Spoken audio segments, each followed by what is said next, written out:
सोलापूर न्यूजमध्ये आपल्या सगळ्यांचं स्वागत। त्यानंतर जे काही चित्र दिसतं हे महाराष्ट्रासमोर आहे, परंतु काल परवाच एक बातमी आपल्याला समजली की आरोग्यमंत्री तानाजी सावंत यांचे पुतणे हे शरद पवार यांना भेटले आणि सांगितलं की हे आरोग्यमंत्र्यांनीच मला पाठवलेलं आहे। या संदर्भामध्ये आम्ही महाराष्ट्र राज्याचे मुख्यमंत्री सन्माननीय एकनाथजी शिंदे साहेब यांना याबद्दलची माहिती दिलेली आहे। एक आमचं शिष्टमंडळ देखील त्यांना भेटलेलं आहे।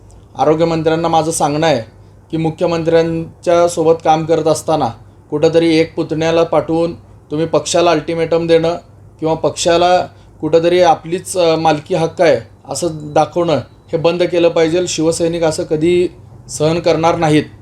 मुख्यमंत्री साहेबांनी आपणास आरोग्यमंत्री केले आहे, परंतु आपण जर मुख्यमंत्र्यांनाच आमच्या पक्षालाच जर तुम्ही अल्टिमेटम देत असताल तर याचे परिणाम भविष्यामध्ये भोगावे लागतील।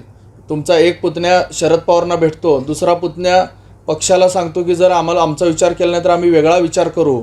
आणि या ठिकाणी मागील इतिहास जर बघायला गेला तर सोलापूरमधील शहर मध्य मतदारसंघातील आमदारकीच्या वेळेस काय झालं 2019ला, करमाळ्यामध्ये आपण काय केलं, हे सगळं करून जर पक्षाला जर ज्या पक्षामध्ये आपण राहता त्या पक्षालाच संपवण्याचा किंवा त्या पक्षाचे उमेदवार कशा पद्धतीने पडतील किंवा त्या ठिकाणी कसा गोंधळ करायचा जर प्रयत्न होत असेल तर आम्ही शिवसैनिक 2019ला सहन केले असतील, परंतु यावेळेस हा प्रकार सहन केला जाणार नाही। शिवसेनेचे सचिव सन्माननीय संपर्क नेते संजयजी मशिलकर साहेबांना याबद्दलची आम्ही सर्व माहिती दिलेली आहे।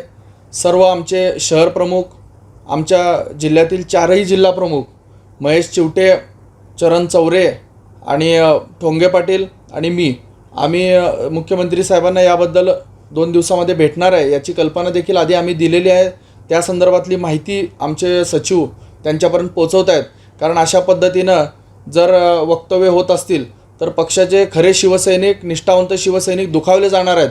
त्यामुळं आमचं म्हणणं आहे की या ठिकाणी ज्या पद्धतीनं तुम्ही आरोग्यमंत्री हे करताय हे आपण थांबवावं। एकीकडे पुतणे, एकीकडे भाऊ यांच्या माध्यमातून पक्षाला कुठंतरी डॅमेज करण्याचा प्रयत्न हा तुमचा चाललेला आहे, हे योग्य नाही आहे। माझं सोलापूर न्यूज या यूट्यूब चॅनलला सबस्क्राईब करा आणि बेल आयकॉन प्रेस करायला विसरू नका।